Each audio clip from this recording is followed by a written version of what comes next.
ప్రముఖ రచయిత, కవి, అంతర్జాతీయ చెస్ క్రీడాకారులైన డాక్టర్ కౌలూరి ప్రసాదరావు గారి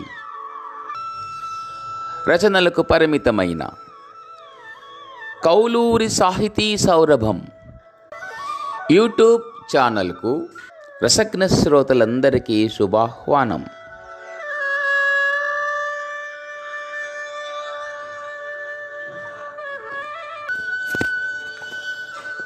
ఈనాటి కార్యక్రమంలో డాక్టర్ కౌలూరి ప్రసాదరావు గారి బాలల కథ భిన్నత్వంలో ఏకత్వమును వినండి.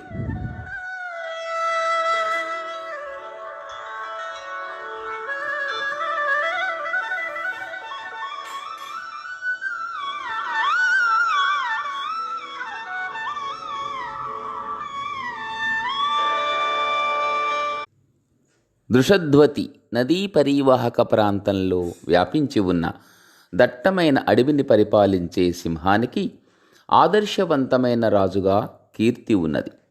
సమస్త పశుపక్షాదులను కన్నబిడ్డల్లా చూసుకునేది. ప్రతి పౌర్ణమి రోజు కొలువుదీరి ప్రజల సమస్యలను పరిష్కరించేది. బడుగు జీవులకు తగిన సహాయం చేసేది. ఒక పున్నమి నాడు యథావిధిగా సమావేశం ఏర్పాటు చేయబడింది. అడవిలోని ప్రాణులన్నీ అక్కడ హాజరయ్యాయి.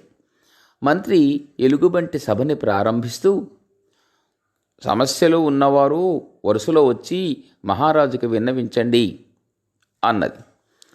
మొదటిగా తాచుపాము లేచి తన కష్టాన్ని చెప్పుకోబోతుండగా మృగరాజు వారించి, నేను అతి ముఖ్యమైన ప్రకటన ఒకటి చేయాలి, అనంతరం మిగిలిన కార్యక్రమం కొనసాగిద్దాం అంది గంభీరంగా. ఆ మాట విని అందరూ నిశ్శబ్దమై ఉత్కంఠగా ఎదురు చూశారు. సింహం అందరినీ కలయజూసి గొంతు సవరించుకుంది. నేను చిరకాలంగా ఈ అడవిని పరిపాలిస్తున్నాను.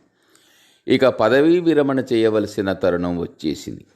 నా కుమారుడు యువకిషోరాన్ని మీకు రాజుగా నియమించి విశ్రాంతి తీసుకుంటాను అన్నది సింహం. ఆ మాటలు విన్న వెంటనే సభలో కలకలం చెలరేగింది. మంత్రి ఎలుగుబంటి సద్దు అని హెచ్చరించి, మహారాజా, చివరి శ్వాస వరకు మీరే మాకు ఏలికగా ఉండాలి అని చేతులు జోడించింది. ఆ పలుకులు పులికి చిరాకు తెప్పించాయి.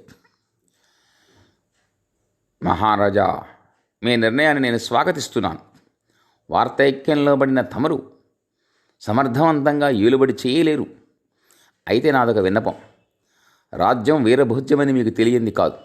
కాబట్టి బలంలోనూ తెలివిలోనూ మీతో సరితూగగల నాకు పట్టాభిషేకం చేయమని ప్రార్థిస్తున్నాను. మా పులిజాతి ఏనాడు అడవిని ఏలిన దాఖలాలు లేవు. మమ్మల్ని పులిరాజు అంటారనే లోకోక్తి ఎరిగిందే. వంశపారంపర్య ఆచారానికి స్వస్తి చెప్పి ప్రజాస్వామ్య పద్ధతులు ప్రవేశపెట్టండి అన్నది. సింహము కొంచెం సేపు ఆలోచించి, పులి మాటలు సమంజసంగా ఉన్నాయి. నేను ఈ అడవికి అనాథగా వచ్చి అంచెలంచెలుగా ఎదిగి రాజయ్యాను. నాకు కావలసింది సుపరిపాలన. అది అందించే వారెవరైనా నాకు సమ్మతమే అంది. కానీ దుమ్ములగుండు లేచి అభ్యంతరం తెలిపింది. మహారాజా, మీకు పులికి హస్తమశకాంతర భేదం ఉంది.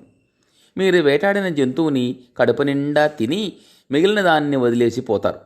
అప్పుడు మాలాంటి జంతువులు, కాకి, రాబందు లాంటి పక్షులు తమ ఆకలిని తీర్చుకుంటాయి. పులి అలా కాదు.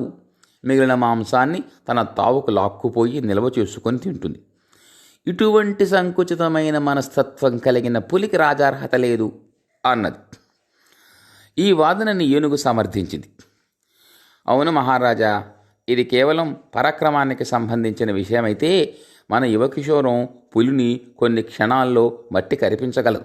కానీ రాజుకి భుజబలం కంటే మిన్నగా బుద్ధిబలం ఉండాలి. ఇప్పుడు మన ముందుకు రాబోయే సమస్యల్లో జటిలమైన దానిని పరిష్కరించమని ఇరువురికి పోటీ పెడదాం. అందులో విజేతకి సింహాసనం అప్పగిద్దాం అన్నది. ఏనుగు మాటలకి మిగిలిన ప్రాణులు ఏకగ్రీవంగా ఆమోదం తెలిపాయి. సింహం అంగీకారంగా తల పంకించడంతో ఎలుగుబంటి పాముని పిలిచింది. అది ముందుకు వచ్చి తోకపై నిలబడి, మహారాజా, ఈ మధ్య నేను ఒక ఖడ్గమృగాన్ని కాటు వేశాను. దానికి ఇసుమంతైనా హాని జరగకపోగా నా కూరల్లో ఒకటి విరిగిపోయింది. వెంటనే దంతవైద్యుడైన నక్క దగ్గరికి వెళ్ళాను. అతడు విరిగిన కూరతో పాటు నిక్షేపంగా ఉన్న కూరని కూడా విరిచేసి కట్టుగట్టాడు. అదేమని అడిగితే నిర్లక్ష్యంగా మాట్లాడాడు. అప్పటి నుండి వేటాడలేక ఆకలితో మాడిపోతున్నాను, నాకు న్యాయం చెయ్యండి అని వేడుకున్నది. ఎలుగుబంటి పులిని ఉద్దేశించి, దీనికి నీ పరిష్కారం వివరించు అన్నది. వెంటనే పులి, ఇందులో పెద్దగా ఆలోచించేదేమీ లేదు.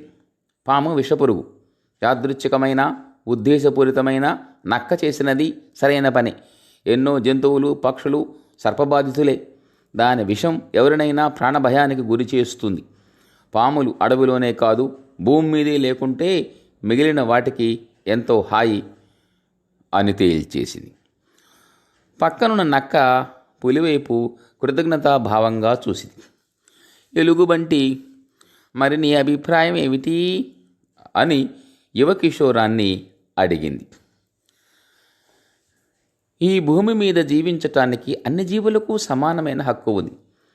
తోక తొక్కితేనో ప్రాణహాని ఉంటేనో తప్ప పాములు నిష్కారణంగా కాటువేయవు. మనం ఎలా వాటికి భయపడతామో అవి మనల్ని చూసి బెరుకుపడతాయి.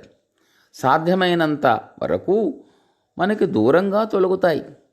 నాగజాతి ఉండకూడదని పులి కోరుకున్నట్లే ముంగిసలు గ్రద్దలు ఉండకూడదని పాములు ఆశిస్తాయి. అలాగే సింహాలు పులులు ఉండరాదని జింకలు ఏనుగులు లాంటి శాకాహార జీవులు కోరుకుంటాయి. అలా జరగడం ప్రకృతి విరుద్ధం అవుతుంది.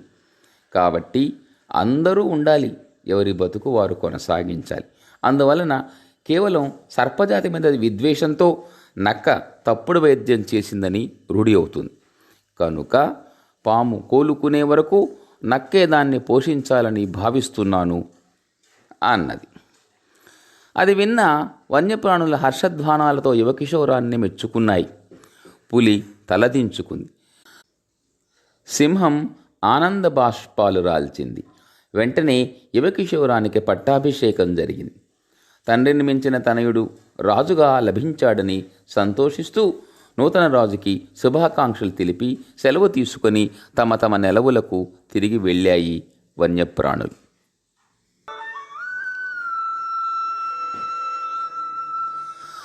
మీరింతవరకు కౌలూరి సాహితీ సౌరభం ఛానల్లో డాక్టర్ కౌలూరి ప్రసాదరావు గారు రచించిన భిన్నత్వంలో ఏకత్వం అన్న బాలల కథను విన్నారు. కథను వినిపించినది నీలం సత్యనారాయణ.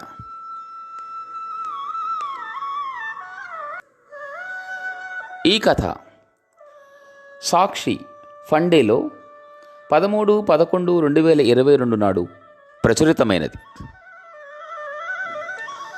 డాక్టర్ కౌలూరి ప్రసాదరావు గారి తదుపరి రచనతో కలుసుకునేంతవరకు కౌలూరి సాహితీ సౌరభానికి సెలవు.